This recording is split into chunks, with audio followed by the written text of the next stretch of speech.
Je m'appelle Elisabeth Moreno, je suis présidente de la fondation Femmes Numérique et avant cela, j'ai eu l'une des missions les plus importantes à mes yeux. J'étais dans le gouvernement de Jean Castex en charge de l'égalité entre les femmes et les hommes, de la diversité et de l'égalité des chances.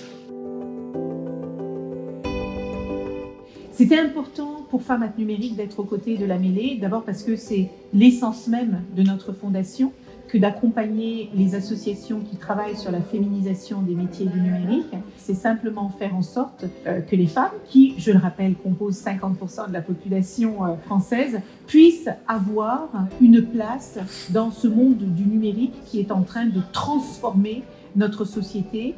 Quel que soit le secteur auquel nous pensions aujourd'hui, il y a une part de numérique. Or, aujourd'hui, on voit qu'il y a moins de 30% de femmes dans ce secteur du numérique, qu'elles sont à peine 20% quand on parle de la partie technique et production. Et si vous prenez le sujet de la cybersécurité, qui est absolument essentiel dans les années à venir, elles sont à peine 11%. Si les entreprises qui ont besoin de ces nouveaux talents ne se rendent pas compte qu'ils passent à côté de femmes compétentes, capables, motivées, ambitieuses, eh bien finalement, nous avons tous et toutes beaucoup à y perdre.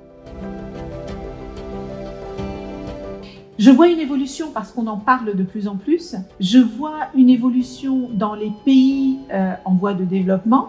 Mais ce que je constate, c'est qu'en France, malheureusement, nous régressons. Nous avons moins de filles qui étudient dans le secteur du numérique aujourd'hui qu'il n'y en avait il y a une dizaine ou une quinzaine d'années. Et c'est pour ça qu'il est important que collectivement, femmes et hommes, États, collectivités territoriales, associations, entreprises et citoyens et citoyennes, que nous y travaillions ensemble parce qu'il y a des opportunités exponentielles sur ce sujet, mais si ces opportunités ne vont toujours qu'aux garçons et aux hommes, non seulement on est en train de creuser des inégalités préoccupantes dans notre société, mais ça devient aussi une question de souveraineté numérique et de performance et d'efficacité dans nos entreprises. Il faut absolument que nous parvenions à attirer davantage de femmes. Cette annonce a été faite à Choose France parce que Choose France, c'est aussi comment attirer les entreprises étrangères en France et aucune entreprise n'est prête à aller dans un pays où il y a une pénurie de talents. Et aujourd'hui, nous avons une pénurie